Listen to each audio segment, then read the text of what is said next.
গত সোমবার যখন চতুর্থ দফার নির্বাচন চলছিল এই মন্তেশ্বরে দিলীপ ঘোষ তিনি বারবার বাধাপ্রাপ্ত হন। তার কনভয়ে তার সামনে তৃণমূলের কর্মী সমর্থকরা একেবারে শুয়ে পড়েন এবং সেখানে কিন্তু রীতিমতো উত্তেজনার পরিস্থিতি তৈরি হয়।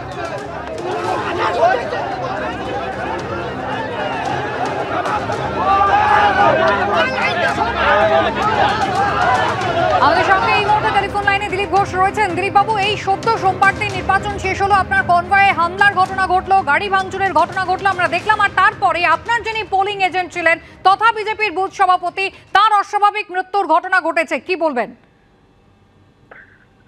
ওখানে একটা ভয়ের পরিবেশ থাকেই, সবসময় ভোট প্রভাবিত হয়। এবারে পারেনি ওরা, ভোট হয়েছে বরাবর গ্রামে গ্রামে। তো আমার মনে হয় তার ফলে একটু ধমক টমকও দেওয়া হয়েছিল। আপনারা দেখেছেন, আমি যখন গেছি বিভিন্ন জায়গায় আমাকে আটকাবার চেষ্টা হয়েছে। তো সে হতাশা থেকে এই ধরনের ঘটনা ঘটতে পারে। ওকে পুলিশ সুইসাইড বলে চালাচ্ছে, কিন্তু যেখানে হত্যা হয়েছে বা ডেড বডি পাওয়া যায় তার বাড়ির সামনে সে সারা রাত যাত্রা টাত্রা দেখে উৎসবে ছিল, ফিরেছিল বাড়ি, তাকে মেরে টাঙিয়ে দেওয়া হয়েছে। একটা কাঠে টাঙানো হয়েছে যেখানে নিজে কখনো সুইসাইড করতে পারে না। তো সেই জন্য আমাদের ধারণা ওকে হত্যা করা হয়েছে, আর সেই জন্য আমরা আন্দোলন করছি দোষীকে সাজা দেওয়ার জন্য। দিলীপ বাবু, এই বুথ সভাপতি তাকে কি আগেও হুমকি দেওয়া হয়েছিল? যদিও তৃণমূল কংগ্রেস কিন্তু দাবি করছে যে এর মধ্যে কোনো রাজনীতি নেই, একেবারে পারিবারিক অশান্তির জেরেই তিনি আত্মহত্যা করেছেন। তার স্ত্রী বলছে যে ও সুইসাইড করতে পারে না। তার ভাইকে আর তার বাবাকে সকালবেলা পুলিশ গিয়ে জোর করে বলিয়ে নিয়েছে, ভিডিও করেছে যে সে সুইসাইড করেছে। অথচ রাত্রেবেলা তার স্ত্রী তাকে বলেছে তুমি চাবি নিয়ে চলে যাও, বারবার আসতে যাচ্ছ, আমরা ঘুমোচ্ছি, তুমি সকালে এসো। আর সকালে উঠে দেখে তার মা প্রথম বাইরে বেরিয়ে দেখে ওখানে ঝোলানো আছে তার বডি। তার নিচে পায়ের দাগ রয়েছে একাধিক। একটা মানুষ নিজে ওই একটা খুঁটিতে কি করে গলায় দড়ি দেবে? নিচে কোনো তার সাপোর্ট ছিল না।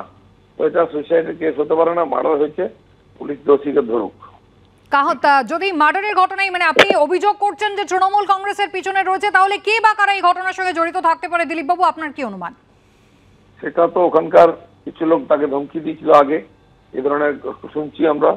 ওখানকার কয়েকজন নেতা আছে, সে নাম আসবে আস্তে আস্তে, পুলিশের দায়িত্ব খুঁজে বার করা।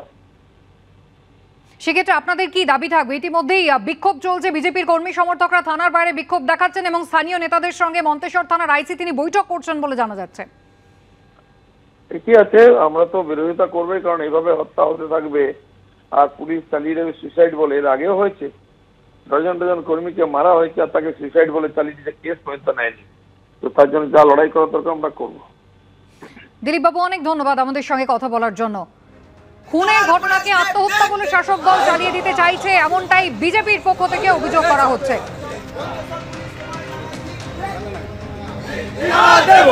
অভিজিৎ রায়ের খুনকে আত্মহত্যা বলে চালাতে দিচ্ছি না, দেব না। অভিজিৎ রায়ের খুনকে আত্মহত্যা